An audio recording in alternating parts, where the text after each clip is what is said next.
Hello দর্শক, আজকে চলে আসলাম যশোর জেলা জিকোগাছা থানার মিস্ত্রিদারা মাঠে। তো আমি আজকে মাঠে এসে একটা অবাস্তব একটা জিনিস দেখতে পেলাম। তো আপনারা ছাতা তো বহুত রকমের ছাতা দেখেছেন, তো আমি দেখছি আমার এই চাষি ভাইটা একটা ছাতা মাথায় দিয়ে আর কি পটল ধুয়ে ধুতে কাজ করছে। তো আমি জিজ্ঞাসা করবো যে ছাতাটা কোথায় পেয়েছে। আসসালামু আলাইকুম। ওয়ালাইকুম আসসালাম। তো ভালো আছেন? হ্যাঁ, ভালো। আপনি ভালো আছেন? এই আপনার এই মাথার যে এই ছাতিটা হ্যাঁ, ছাতিটা আপনি কোথায় পেয়েছেন? এই ছাতিটা কৃষি অফিস থেকে দিয়েছেন, আর অথবা অনলাইনেও পাওয়া যাবে। তো ওই ছাতিটা কেমন টাকা বলতে পারে আর কি কেনার কেনার জন্য?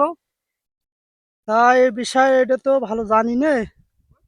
এটা কৃষি অফিসটা দিয়েছে তো। এটা আপনাকে কৃষি অফিস থেকে দিয়েছে? হ্যাঁ, হ্যাঁ। আচ্ছা, তো আপনি এই ছাতি মাথায় দিয়ে কাজ করতে আপনার কি অনেক ভালো ফিল মনে হয়? হ্যাঁ, এই ছাতিটা মাথায় দিলে রোদ লাগে না, অনেক সুবিধে। আচ্ছা, ধরা লাগে না। তা আপনি এই পটলের জমিতে কি কাজ করতেছেন? এই লতা তুলছি, পটলের লতা বানেও করে দিতেছি। এই কি জাতের পটল এটা? এটা হাইব্রিড জাতের পটল। এ ফলন কেমন?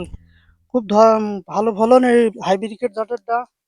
আচ্ছা, কতটুকু জমি চাষ করেছেন আপনি পটল এই এবছর? এবছর 15 কাঠা জমিতে পটল চাষ করেছি। তো আপনি কি পটল কি একবার হারভেস্ট করেছেন জমি থেকে? হ্যাঁ, 2-3 বার হারভেস্ট করা হয়েছে। কেমন দাম পাচ্ছেন এখন? হ্যাঁ, ভালো দাম, খুব ভালো দাম। আচ্ছা, তো দেখতে পাচ্ছেন যে আমার এই চাষি আর কি ভাইটা যে এখানে 15 কাঠা মতো পটল চাষ করেছে। ওনার পটল গাছটা অনেক সুন্দর। উনি 2 থেকে 3 বার এই জমি থেকে পটল হারভেস্ট করেছে। এখন বর্তমানে এই 15 কাঠা জমি থেকে মিনিমাম 2 থেকে 3 মণ করে পটল আর কি হারভেস্ট হওয়া শুরু হয়ে গেছে। তো দেখতে পাচ্ছেন যে পটলের সাইজটা এটা আরো অনেক এখনো হারভেস্ট করার বয়স হয়নি, তো আরো অনেক বড় হবে। তো আশা করি আমার এই ভিডিওগুলা যাদের কাছে যায় তারা আমাকে সাপোর্ট করবেন, আমাকে উৎসাহিত করবেন যে আমি আসলে সুন্দর সুন্দর ভিডিও যাতে আপনাদের মাঝে আর কি দিতে পারি। তো আমার এই ভিডিওটা যাতে সামনে পড়বে, লাইক কমেন্ট এবং সাবস্ক্রাইব করবেন। তো আমার দর্শক উদ্দেশ্যে কিছু বলেন, একটু লাইক কমেন্ট সাবস্ক্রাইব যাতে করে আর আমার কি। এই ভিডিওটা ভালো লাগলে একটু লাইক, কমেন্ট, সাবস্ক্রাইব করবেন সবাই।